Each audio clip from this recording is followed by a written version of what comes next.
In the following lesson, we will learn how we can create splines in AutoCAD. In mathematics, a spline is a special function defined piecewise by polynomials.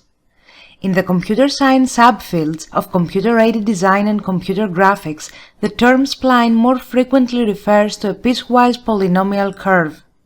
As a computer-aided design application, AutoCAD can create such parametric curves, also known as splines. There are two ways of creating spline curves. The first one is to draw a spline curve which follows certain points, and the second is to draw a spline curve which is intermediate to certain points that basically control the shape of the curve. Those points are also referred to as control points or control vertices. As you can see, a drawing for this purpose has been created, containing some points to help me create the spline curves. Before I activate the tool, I will make sure that the node snap is active, so my cursor will be pulled at the existing points every time I move close to them. The Spline tool can be found in both the Draw menu and the Home ribbon if we click on the arrow of the panel Draw to expand it. As we already know, we can also type the word Spline in the command line and press Enter to activate it. So, to activate the Spline tools, I will click on the arrow of the Draw panel to expand it, and then I will select the first type of spline, which is Spline Fit.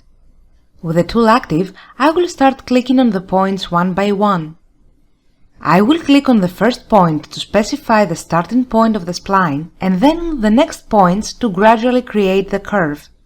Every time I click on the next point, another segment of the spline is created. Once I have clicked on the last point, I will press Enter to finish the spline. Notice that a curve that crosses every point I chose has been created. At this point, I will expand the panel Draw again, but this time I will select the Spline Control Vertices tool. I will click on the first point again to specify the starting point of the spline, and then I will start clicking on the rest to define every next point.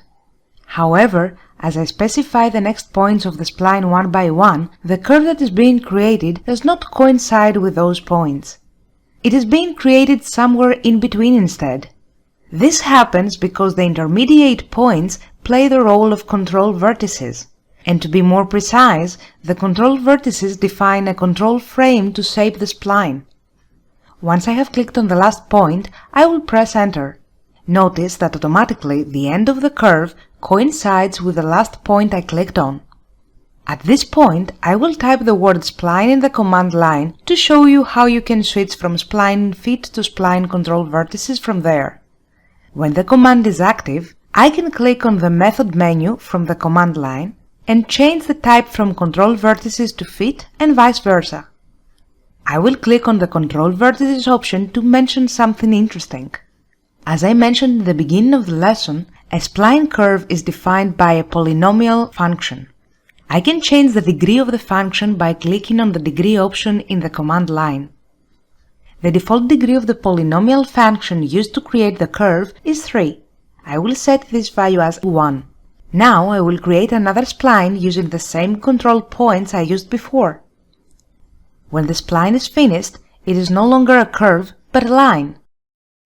You can experiment with the different results of polynomial functions of different degree and decide which one is the best option for you.